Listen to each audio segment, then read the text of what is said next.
All right, so this week, Jerry's got the booster pack for us to open. So let's take a look. Ooh. Oh, it's always exciting. Could be anything. Could be anything. Could be a boat.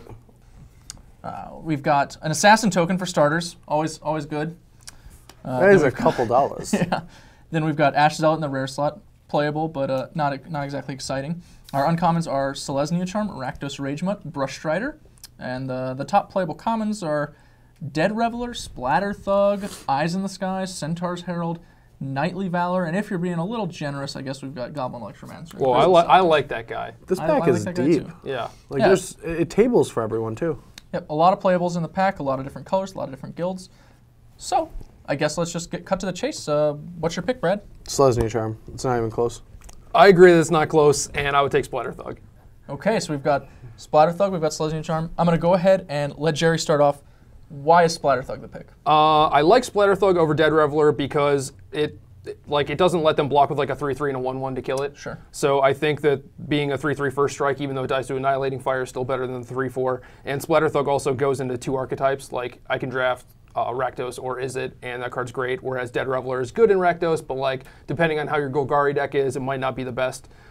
So like not only is it just like the best card, I think like Selesnya Charm's good, but I think a lot of my decks just like need the really good 2 and 3 drop creatures to function, and Selesnya Charm is just like a trick removal spell thing that's like mediocre. Sure, it's one of the better threats. It's not answerable by a lot of cards, so yeah, pretty reasonable spell. So why do we like Selesnya Charm? I mean, it's absolutely like one of my favorite cards for the archetype. I don't even get how like Splatter Thug is even like an option here. Like Selesnya Charm gives the green-white decks the ability to like play a pump spell, protect against other pump spells.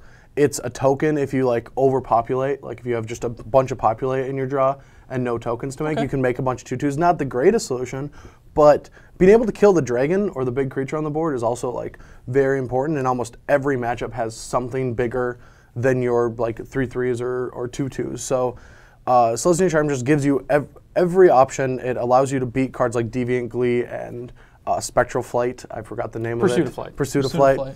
But yeah, it's the one card that every Selesnya deck like goes from just the average 2/1 deck to like just unbeatable. Okay, it is definitely very versatile. It's obviously like an answer to some powerful cards, as you said. Can be a reasonable creature in its own right, and it lets you break through sometimes as well. And it lets you get into green. So I think we have a clear archetype preference going on here. Yeah, probably. between No, the I green don't and know. the Like red. I think Splatter Thug is pretty versatile too, and like it just kills them before they get to play or draw their dragon. So It's not versatile. it's very versatile. It's a little single-minded. It basically just like kills all their good cards. Anything that costs like 6 or more, just like it doesn't matter. So if we're taking the Splatter Thug, what kind of a card do we think we're wheeling out of this pack? I'm not too concerned about what we're wheeling. Like there's a decent amount of different red stuff, but there's also like a bunch of green-white stuff. Like almost certainly there's going to be something green-white tabling, but that's not going to influence my first pick.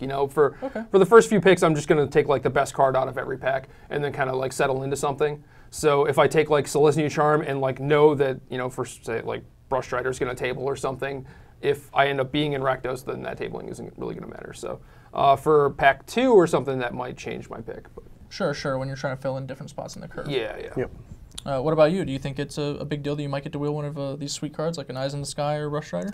I like the option of wheeling an Eye in the Sky, but that card usually comes very late anyway. It's just there's no other archetype for it.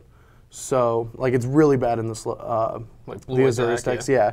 So you're gonna get as many Eye in the Skies as you want pretty much, and it's not that important in the archetype. So I mean I would be much happier if I get the Brush Strider back. And last question, would a 3v3 change your pick? No. No? No, of course not. Yeah, I don't know. It's hard to say. Like, if I have any information on like On the who's in my players, draft, then it might change things. Like, I think Brad and I both know each other's preferences and stuff, and like we can mess with each other a little bit better. But for this one, like the pack is so deep, it's like hard to predict what they're gonna first pick or like pick after you. I wouldn't want to open this in a team draft. I would just want to open the mythic rare with no playables. Yeah. Oh yeah, the dream, as we like to call it. All right, so that's our pack.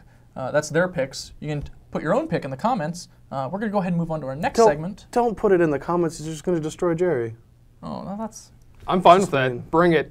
Oh, now we're going to count them for sure. But we're going to move to our next segment, which is going to be the soap.